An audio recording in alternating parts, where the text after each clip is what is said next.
What's up, y'all? My name's Tony, and this is Downtown Dialogue. And in today's first video of 2026, we're going to be looking back and doing a recap of 2025 and talking about what I'd like to do for you guys in 2026. First, there's nothing else I can say but thank you. Thank you so much to everyone who was watching the videos this year, commented, liked, shared the videos, made their family sit and watch them. I literally would not have any of this without you all. There's no point in doing journalism unless people are listening to what you're saying. And so this is a two-person relationship. I need myself to report and I need you to listen. So thank you guys so much for all the videos that you've watched this year. I mean, literally, like, some of the videos that I thought would not actually do good turned around and surprised me and smacked me in the face with all types of supportive comments and love that you guys gave me, and whether that's virtual or physical. I mean, sometimes I go some places now and there's someone there who, obviously, you know, it's not any random people, I'm not to that point yet, but there's always somebody there most times who is like, dude, I saw your one video about this one thing, I thought it was super cool, keep going. And honestly, that is really what does keep me going. This year we gained 800 subscribers. 800 is pretty damn big, that's almost 1,000. And my goal was 2,000 this year, so even though we fell a little short, I am more than happy with how much bigger of an audience that I gained this year, thanks to you all. We hit 1,000 followers on TikTok, and my Instagram now sits at over 3,300 followers. So I am pretty much dumbfounded that I got that much support this year and that much love. Downtown Dialogue first got started in May of last year, so considering that it's only been 8 months, I would say that I'm very happy with how much growth that I've had, and I'm very happy to think about the opportunities of growth that I'll have this year. When I don't have a script and I'm talking from the heart, this shit just flows. Y'all have no clue. When I make videos, I'm like, the Venezuelan, you know, it's trouble when I try to script stuff. My biggest video this year was the Go-Go music documentary, where I went to DC, interviewed folks about the music that pretty much has been the soundtrack to their childhood, makes up a lot of the culture of DC. That video got over 14,000 views. It's the most viewed video that I've made so far, and if you check the comments, it is just filled with love for me just kind of telling their story. Or at least, I'm sorry, letting them tell their story. The whole point of that video was that I don't know shit about go-go music. So what would be the point in trying to tell their story when I can just put a camera and a microphone in front of them and let them tell the story? And I'm so glad that that was recognized and that video got so much love, because it's also the longest video I ever made, and it took me the longest to edit. So the fact that I got that much out of it made me so much happier. I love watching that video back, and I'm so happy that that one did so good. The biggest video, checking behind me. Like I said, the park's closed, but you never know, man. You never fucking know. My biggest video on social media this year was a TikTok that I uploaded from Trump's military parade. I mean, whether I necessarily agree with what he said, I don't, but clearly a lot of people thought it was funny and there was an audience for it. That TikTok got over, I think, 1.6 million views, which is absolutely insane. I did not expect that to happen this year either. So again, I just want to give a fat ass thank you to you guys. I thought that when I first started this 8 months ago, I would just be uploading into the void. And I mean, there are some things that I do post that do just go out into the void and no one really sees them. But for the most part, I have been widely loved and recognized this past year, and I'm just beyond grateful. So to all the people who commented, to all the people who shared, to everyone who just supported where they could, thank you so much, because I literally could not have done this past year without you. So considering the pretty wild year that we had, all the different places we went, all the different people that we talked to, mostly what matters to me is experience. If I didn't even have a camera with me, I would still love doing this stuff. I love going to new places, talking to new people, hearing new stories. That's really what all this is about. With all that in mind, I do want to talk about all the exciting plans that I have for 2026. But before we do that, I want to do a recap on this past year, 2025. Oh, man. What's up, motherfuckers? Man, we outside here today. Behind the scenes on the first episode of Downtown Dialogue, the first of many. Today's episode is about why you should vote. So we're going to go interview people, see why they vote, why they don't vote, and if the reasons are good enough. I quit being an electrician for this shit, so I hope you guys stick around. Now let's get back to the streets. All right, and what's your name, ma'am? I just go by Due Processed Chicken. Due Processed Chicken, I like that name. And where are we at today? We're at the monument. We're in DC. We're protesting. This is hands off. Hands off our government. Hands off! Social security! Hands off! Democracy!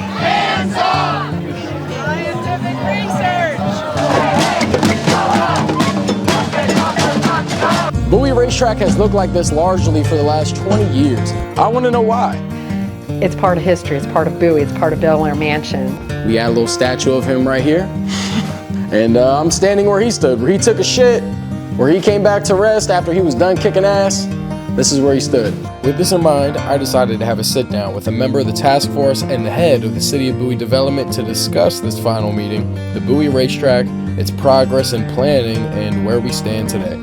Do you think that then Laurel's future is just uncertain right now? Yeah, a lot of people love working here. They think it's, their home. It feels like my home. 7 didn't win this time. He was in 5th place. I lost the damn bet. Damn it. Move your ass! Come on! But in recent years, America's sense of shared vigilance seems to be fading. Fewer people vote, fewer people trust our government, and fewer believe that their voice truly matters. America has a patriotism problem. Obviously, our generation, Gen Z, is more liberal. We believe in the rights for everyone, love everyone. You can see the sign, Make America Love Again.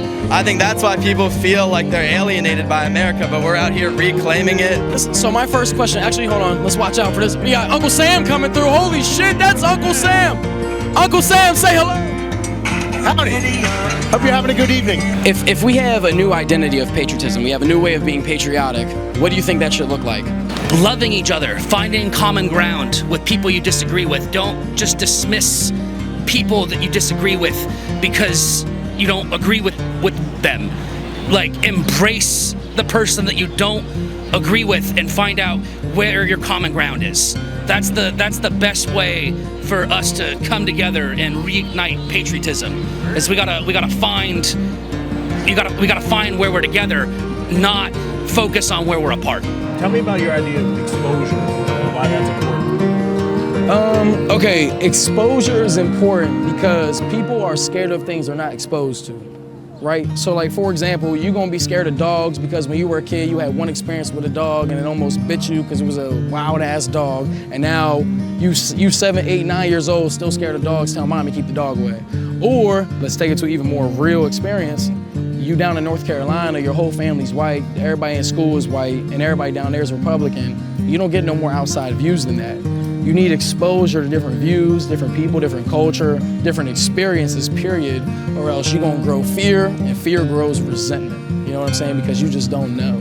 You just don't know. That's why exposure is so important, because you gotta get exposed to the things that you're not comfortable with or that maybe you don't know, to benefit yourself overall, the interactions that you'll carry out in the real world and how you'll just interact with other people, period, who you may not have been exposed to before.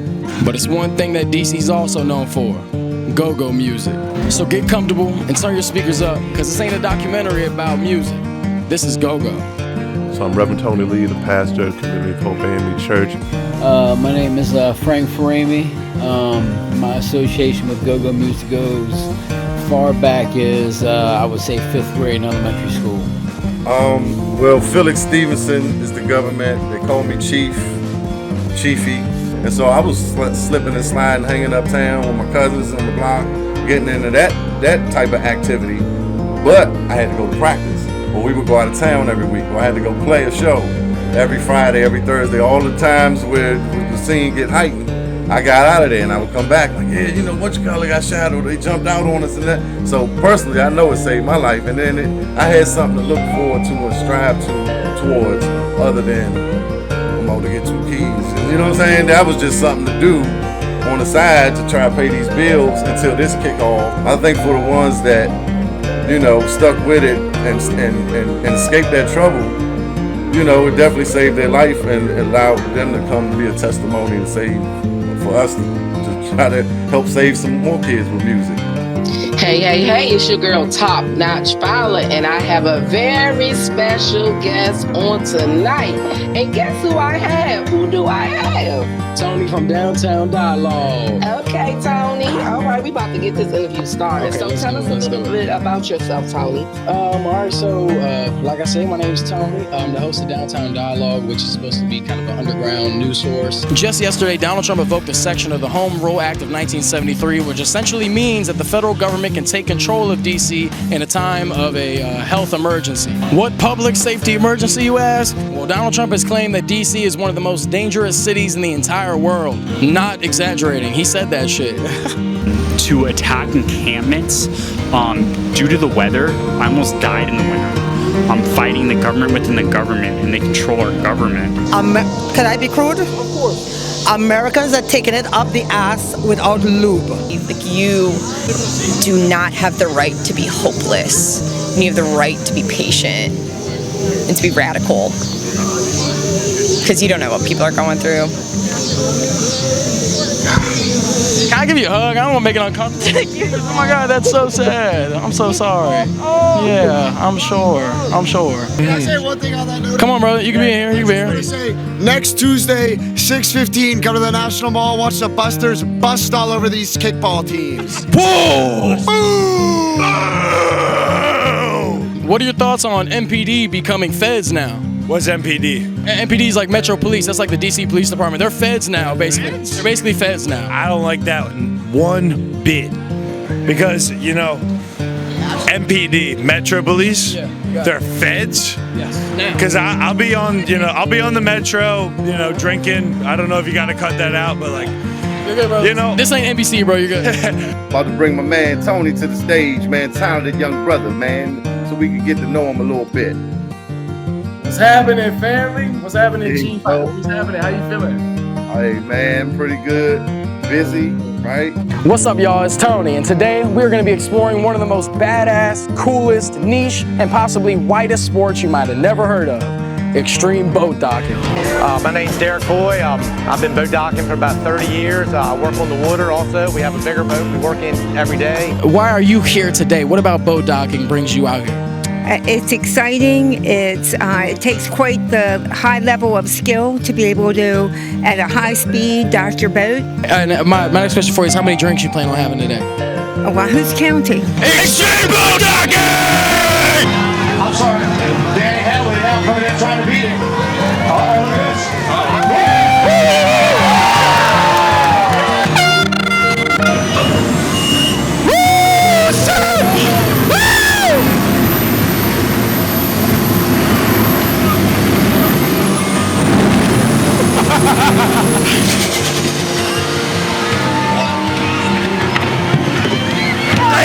What's up, y'all? It's Tony, and this month I chose to talk about something a little more scary than we usually talk about: Maryland's Goat Man.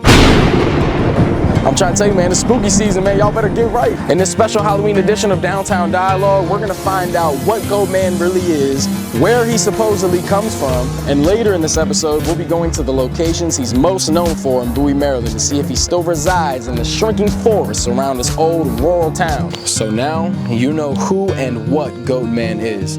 You know where he comes from. You know the supposed violence that he's inflicted upon this community. So now, it's time to find him. I'm the GOAT. I'm the real GOAT. That's what I'm gonna tell him. We show up in our faces and we stand there toe to toe and be like, I'm the real GOAT, man. What the fuck? Wait. Jack! Wait, Jack? I just gotta get to the car. I think I'm okay. I think I'm good. Alright, fuck it, fuck it. Fuck it, come on. Oh, fuck.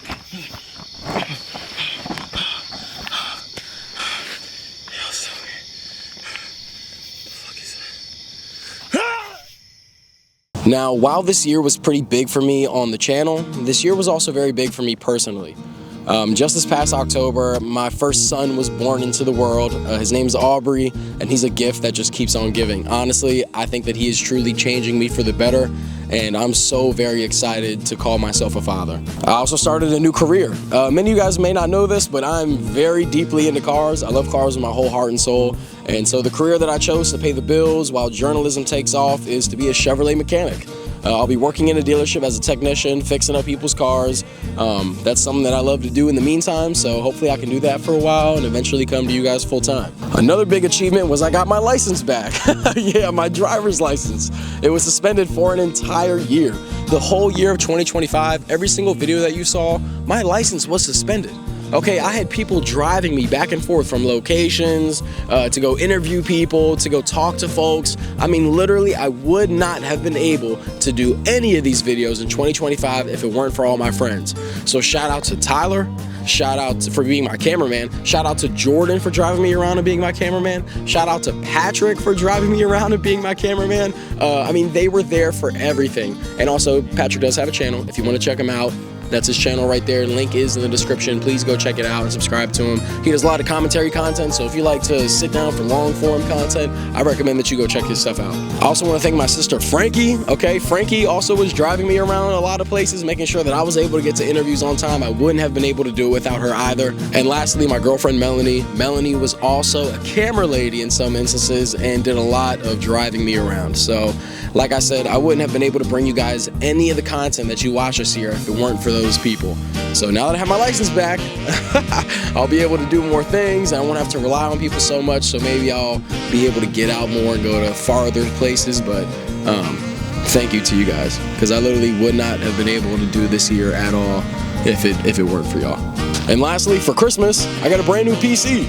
I got a pre-built, like, super nice RTX 5060 Ti GeForce. I mean, that bitch is bad. But basically what this means is the videos are gonna start looking a lot better and they're gonna come out quicker. The laptop that I was working on was my old grandma's laptop. Every video that you saw was edited and rendered on her laptop. I would literally have to put the laptop in front of an AC unit just so it wouldn't overheat when I was saving videos, okay, y'all? The struggle was real this year. Vegas kept crashing when I was like a quarter of the way through the video. Don't even talk about how many times when I was editing that go-go video, that hour-and-a-half long video, I probably had to shut down my laptop and restart it maybe 30 or 40 times. So it took a long time to get that video out because of the hardware I was working with. So shout out to Mama, or should I say Santa, because I got a brand new PC this year and I will be switching to Adobe Premiere. That's a new editing software. I've been using Sony Vegas pretty much my entire life. So I'm learning Premiere, which is like a foreign language, but regardless, you can do so much more with Premiere. So the videos are gonna start looking much better too. As a matter of fact, this will be the first video that I'm editing with Premiere Pro. So wish me luck. So with 2025 recap, let's talk about my plans for 2026. It seems like with the new Trump administration, or should I say regime, it seems like 2026 is gonna be stacked with a bunch of wild world-changing events happening. And you know, Downtown Dialogue will be on the front cutting edge of all of it. The 2026 midterms are also this year, and I don't think that Trump is going to allow that to go over smoothly. So you can guarantee that I'll be bringing you all the latest news that I possibly can when I can get out there. I've got plenty of videos already planned for the next couple months, a couple documentaries that I want to do, long-form content for you all, but I'm not going to reveal a single detail because you need to stick around. And I promise you, this year is going to be crazy. I've got some really cool stuff in the pipeline that I'm very excited to get started on. As a matter of fact, I'm working on some of it now, so stick around because it'll be there soon. Also, another big announcement for Christmas, I got a DJI gimbal for my phone, which means that I can start doing IRL streams, okay? It's a gimbal that stabilizes the phone, and that way I could live stream from it, connect a microphone to it, go out to protests, events. I mean, I could even do live interviews if I really want to. In real life streams will be a big part of Downtown Dialogue this year, so make sure if you don't already, subscribe and turn on post notifications. That way you never miss when I'm going live on the channel. I will be in so many different places, talking to so many different people. I really want you guys to come check it out and watch it live, so please make sure you have on those notifications, because when I go live, you don't want to miss it. I am so excited to stream. I think that'll be really fucking cool. 2025 was a major year for me, and I believe 2026 will be even bigger, as long as I have y'all by my side. I mean, who knows? Throughout this year, I am going to be working full-time. I am a father now, and Downtown Dialogue may have to be put on the back burner sometimes. Maybe a lot of the times. But I figured that I owe y'all an explanation to why that's happening at the very least, so that way you can expect it. I'm pretty confident in my ability to be able to balance it all, but we shall see. Another thing I'm looking out for is also maybe collaborations or moving on to something bigger. Downtown Dialogue was something that I started just as a beginner, right? I wanted to have my own brand, make my own channel, get my name out there, and let people know that I do journalism. I interview folks. But if a bigger journalism company approaches me, or I get an opportunity to go work for them and make videos for them, interview people across the country, I may have to just put Downtown Dialogue on pause altogether and go pursue a bigger career. At the end of the day, like I said, talking to people, finding out new stories, discovering new things is really what I want to do with my life. And if I have the ability to go do that, I'm gonna take it. And you guys can follow along with me. All I know is 2026 is gonna be full of opportunity, and I'm excited to be there for it. But that's it. Thank you guys so much for checking out the 2025 recap and the plans for 2026. If you haven't yet, please follow me on social media. There will be some times where videos don't get uploaded, but I do still go and do interviews and post it on all my social medias instead. So all that stuff is linked in the description. Please go check it out and follow if you haven't yet, because if I'm not here, I'll be there. Thank you so much to everyone that was with me this year. I mean, like I said at the beginning, I would not have been able to do it without my family, my friends, and without y'all. So, thank you. But that's it. Do you like the lake? Is this pretty? I decided to come here. I felt that it was a nice, like, reflective place to come. You can just come here and ponder. All right, well, thank you guys for watching, and I will see you in the next video. Peace. That was good. I'm very happy with that. Maybe I should just like walk along the water. I think that would look cool. I climbed a mountain and I turned around, and I saw my reflection in snow-covered hills till the landslide brought me down. Oh, mirror in the sky, what is love? No, this feels like an exit. That's kind of sad, right? Doesn't that feel like I'm leaving you guys? I don't think that was a good way to handle it.